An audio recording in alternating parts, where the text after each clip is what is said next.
6 players from the St. Ignatius football team will be asking students to sign a petition next week at school.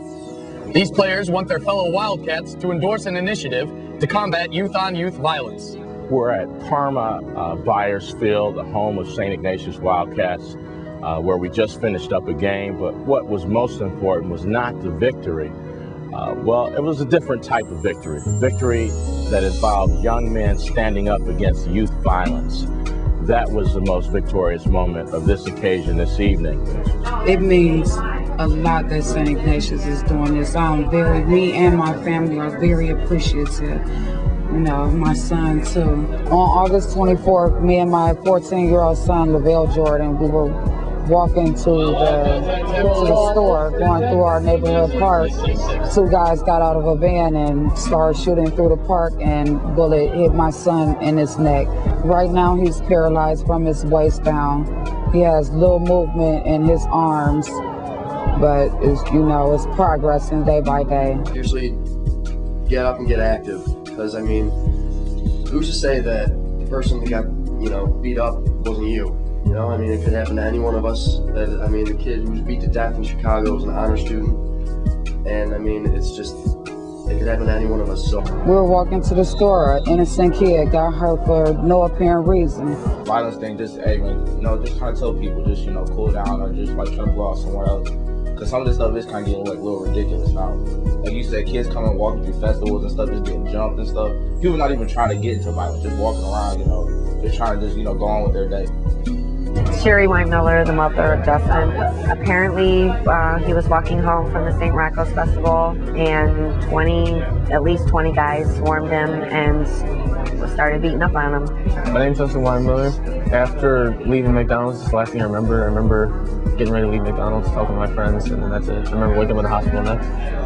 He had stitches in his head, a broken jaw. He had bruises all over his body. All of his clothes were full of blood. He was full of blood everywhere.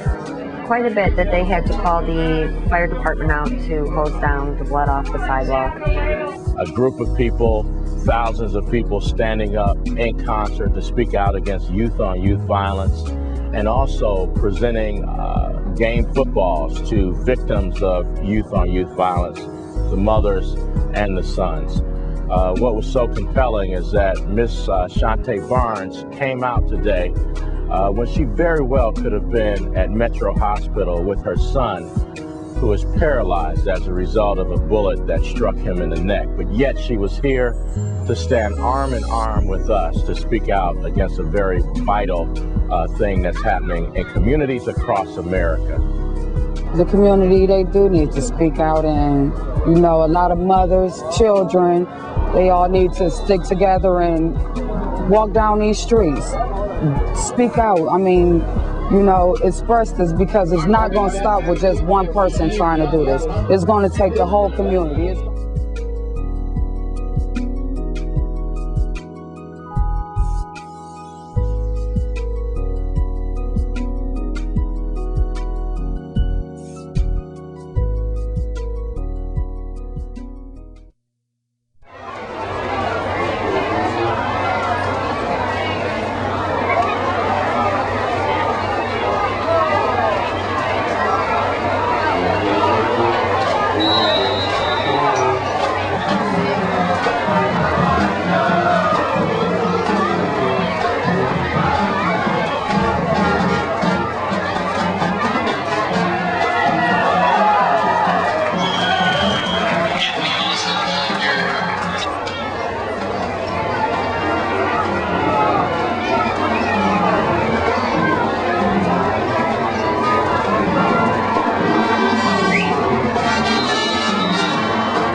Yes, here we are at John Carroll University, and we had both teams, St. Xavier and St. Ignatius, that wore the decal number 6 on their helmet.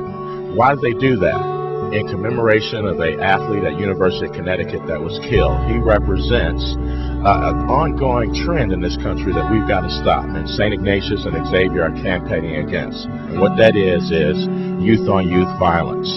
That's the number 2 cause of death amongst young people in this country, according to the CDC, Center for Disease Control, and we're going to stop it. I think I'd also like to give a shout out to Jasper Howard and his family at UConn. We put this special decal, and as did St. Xavier. Both of us honored him by putting this decal on our helmet today.